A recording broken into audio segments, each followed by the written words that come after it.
আপনি যখন আল্লাহর কাছে দোয়া করেন তখন কি মনে হয় হয়তো আমার দোয়া কবুল হবে না? যদি এমনটা মনে হয় তাহলে আজকের ভিডিওটা আপনার জন্য।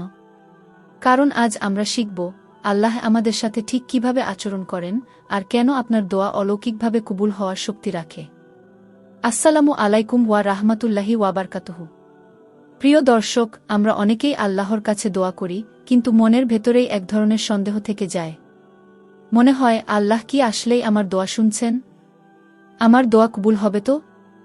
আজকের ভিডিওতে আমি আপনাদের সামনে এমন এক হাদিসে কুদসি এবং তার ব্যাখ্যা তুলে ধরব, যা আপনার অন্তরে এমন এক বিশ্বাস তৈরি করবে, আপনার প্রতিটি দোয়া অলৌকিকভাবে কবুল হওয়ার শক্তি রাখে, ইনশাআল্লাহ। রাসূল সাল্লাল্লাহু আলাইহি ওয়াসাল্লাম থেকে বর্ণিত হাদিসে কুদসিতে আল্লাহ বলেন, আমি আমার বান্দার ধারণা অনুযায়ী তার সাথে আচরণ করি। সহিহ বুখারী ৭৪০৫। অর্থাৎ আল্লাহ আপনার সাথে ঠিক সেইভাবে আচরণ করেন যেভাবে আপনি আল্লাহকে মনে করেন। ইমাম কুরতুবী রহিমাহুল্লাহ এই হাদিসের অসাধারণ ব্যাখ্যা দিয়েছেন। তিনি ৪টি দিক তুলে ধরেছেন। ১. দোয়া কবুল হওয়া। আপনি যখন দোয়া করেন মনে মনে দৃঢ় বিশ্বাস রাখবেন, আল্লাহ অবশ্যই আমাকে ফিরিয়ে দিবেন না। আপনি যেমন বিশ্বাস রাখবেন আল্লাহ তেমনি আচরণ করবেন। ২. তওবা কবুল হওয়া। আপনি যদি মনে করেন আমার এত গুনাহ, আল্লাহ কি ক্ষমা করবেন, তাহলে এটাই আপনার ধারণা।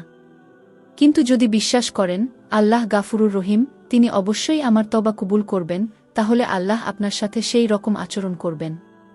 ৩. ইস্তিগফার, ক্ষমা চাওয়া। যখনই বলবেন আল্লাহ আমাকে মাফ করুন, তখন বিশ্বাস রাখুন আল্লাহ নিশ্চয়ই আপনাকে মাফ করছেন। ৪. ইবাদত কবুল হওয়া। নামাজ, রোজা, জিকির যা কিছু করেন তার কবুল হওয়ার ব্যাপারেও বিশ্বাস রাখুন। প্রিয় দর্শক, দেখুন, আপনার দোয়া, তওবা, ইস্তিগফার কিংবা ইবাদত সবকিছুই আল্লাহর কাছে নির্ভর করছে আপনার ভেতরের বিশ্বাসের উপর। তাই যখনই হাত তুলবেন মনে রাখবেন আমার দোয়া কবুল হবেই। আল্লাহ আমার ডাক অবশ্যই শুনবেন। এটাই হলো সত্যিকারের ঈমান আর আল্লাহর প্রতি ভরসা। যদি ভিডিওটি ভালো লেগে থাকে তবে একটা লাইক দিয়ে শেয়ার করুন, যেন অন্য ভাইবোনেরাও দোয়ার শক্তিতে বিশ্বাস রাখতে পারে। আর ইসলামিক এমন সুন্দর টপিক নিয়ে নিয়মিত ভিডিও পেতে চ্যানেলটি সাবস্ক্রাইব করে পাশে থাকুন।